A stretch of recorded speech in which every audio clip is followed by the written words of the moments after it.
అందరికీ praise lord. ప్రభువైన యేసుక్రీస్తు నామములో మీ అందరికీ శుభములు.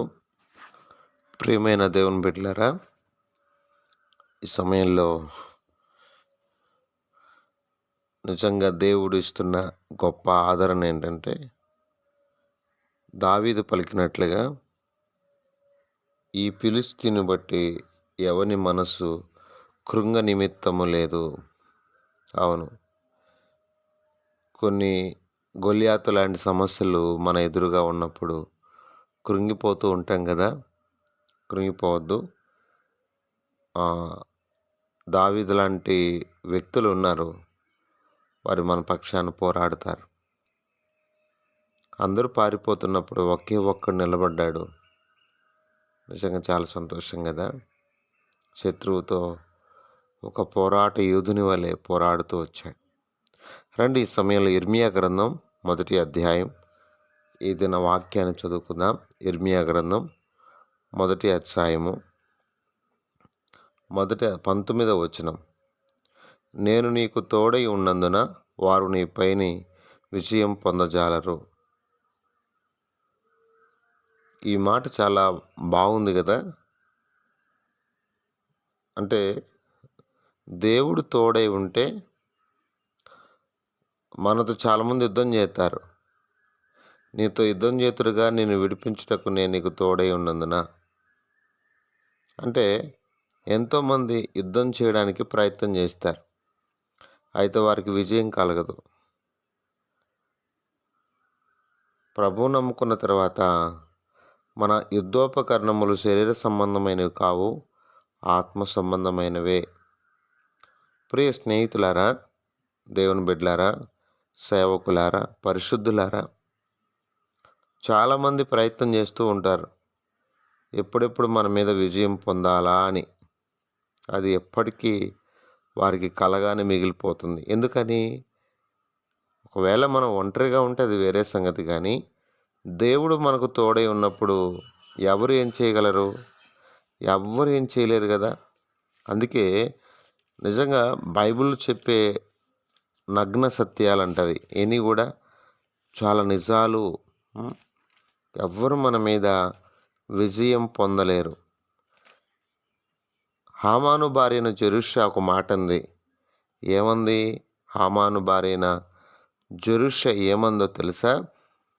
ఎస్తేరు గ్రంథము 6వ అధ్యాయము 13వ వచనం. హామాను తనకు సంభవించినదంతయు తన భార్యను జెరుషాకును తన స్నేహితులందరికీ తెలుపగా, అతని ఎదురున్న జ్ఞానులు అతని భార్య అయిన జెరుషాను, ఎవని చేత నీకు అధికార నష్టం కలుగుచున్నదో ఆ మోర్దెకై యూదుల వంశపు వాడైన యెడల అతని మీద నీకు జయం కలగదు, అతని చేత ఆవశ్యకముగా చెడిపోదు అని అతనితో అనిరి.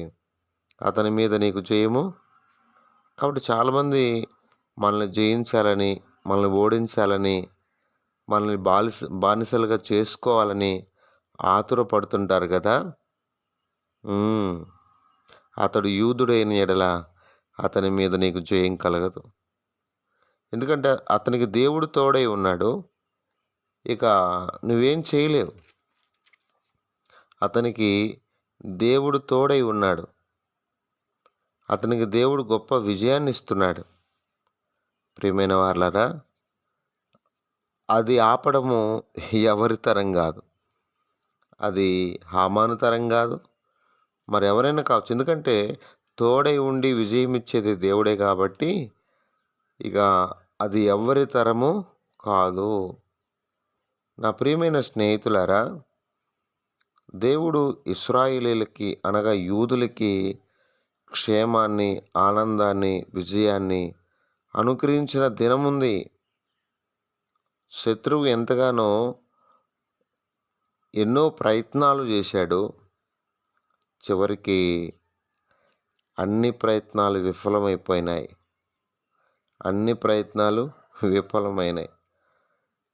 నిజంగా నా ప్రియ స్నేహితులారా,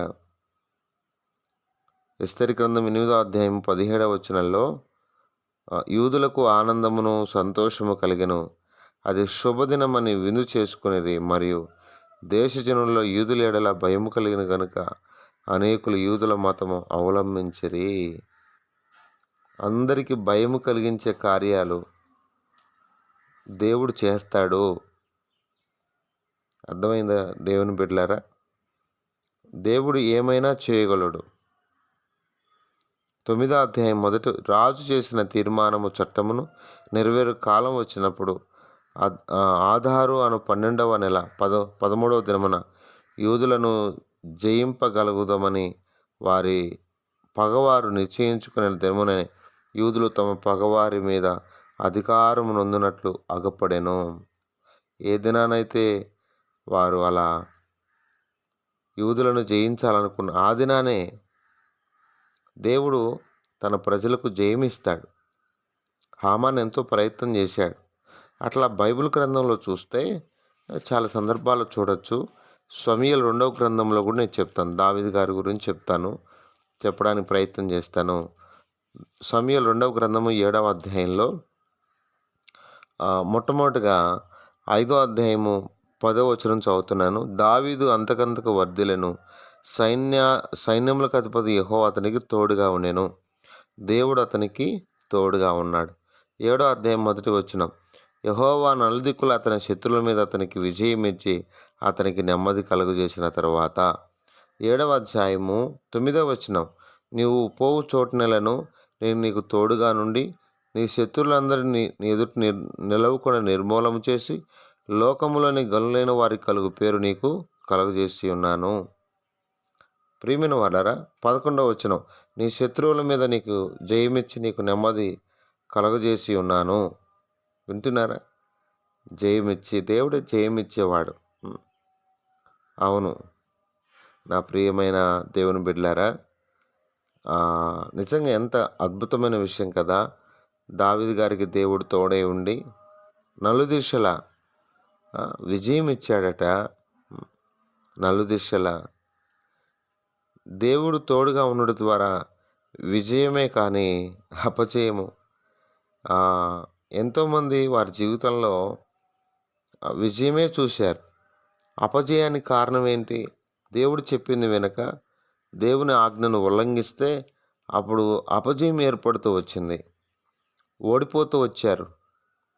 కనుక ఏది ఏమైనా ఈ భూమి మీద దేవుడు తోడై ఉండడం ద్వారా మన మీద ఎవరూ విజయం పొందలేరు. దేవుడు తోడై ఉండడం ద్వారా మన మీద ఎవరు, ఒకవేళ నిన్నెవరైనా తొక్కేయాలి అనుకుంటున్నారా? వాళ్ళు ఏం చేయలేరు.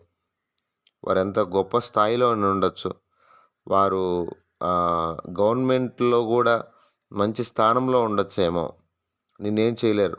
You don't care. ఒకవేళ ప్రభు అనుమతిస్తే తప్ప నిన్ను వాళ్ళు ఏమీ చేయలేరు. ఎందుకంటే ప్రభు నీకు తోడే ఉన్నాడు.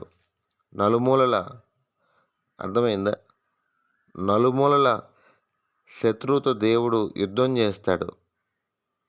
నా ప్రియమైన దేవుని బిడ్డలారా, నిజంగా దేవుని యొక్క కార్యాలు ఎంత గొప్పవి. ఆయన మనకు తోడుగా ఉంటే ఎంత గొప్ప కార్యాలు చేస్తాడు.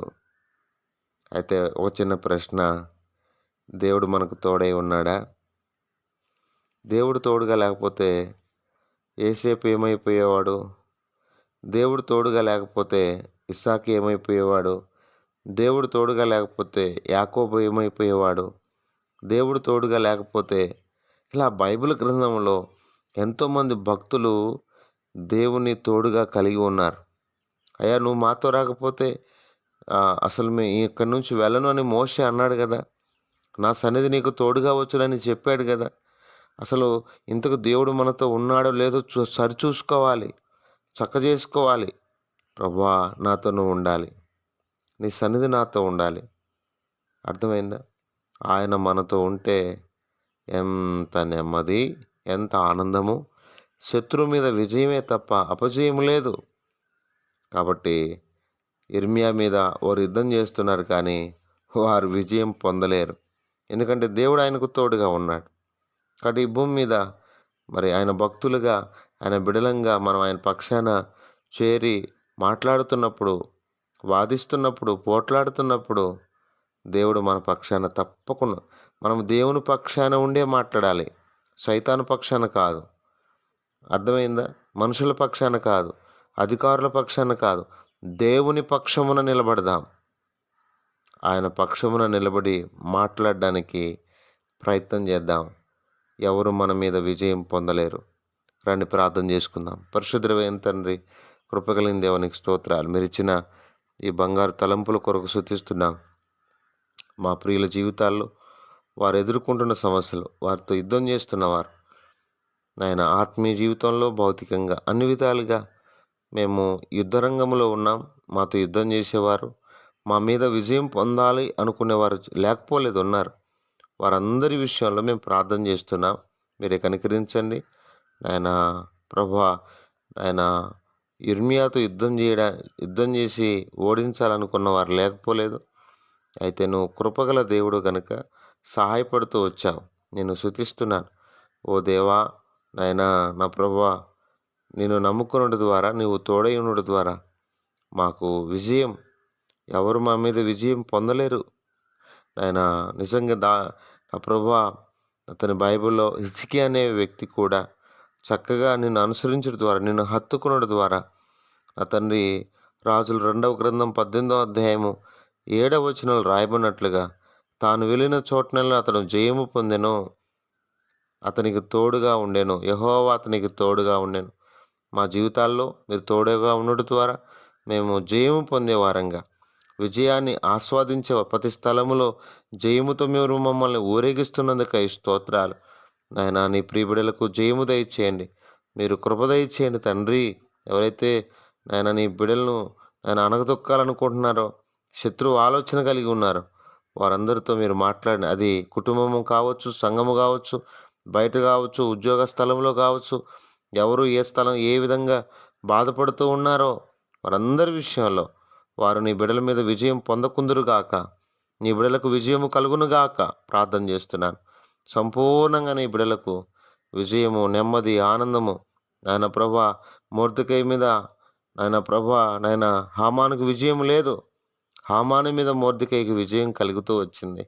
అందుని బట్టి స్తుతిస్తున్నాను నాయన, నేను గణపరుస్తూ నాయన. మా ప్రియుల జీవితాల్లో ఎవరైతే విజయం పొందాలి అనుకుంటున్నారో, అణగదొక్కాలనుకుంటున్నారో, వారి విషయంలో మీరు న్యాయం తీర్చి మా ప్రియులకు, అనగా నీ రక్తంతో కడగబడిన వారికి మీరే తోడుగా ఉండి వారికి విజయాన్ని, నెమ్మదిని, ఘనతను, లోకంలో నైనా ప్రభువా, లోకంలో లేని ఘనతను మా ప్రియులకు దయచేయవలసిందిగా ప్రార్థన చేస్తూ, నాయన ప్రార్థన అవసరతలు కోరిన వారి ప్రతి అవసరత తీర్చి మీరే మహిమ పొందమని యేసు పరిశుద్ధ నామములో ప్రార్థన చేసి అడిగి వేడుకొనుచున్నాము తండ్రి. ఆమేన్.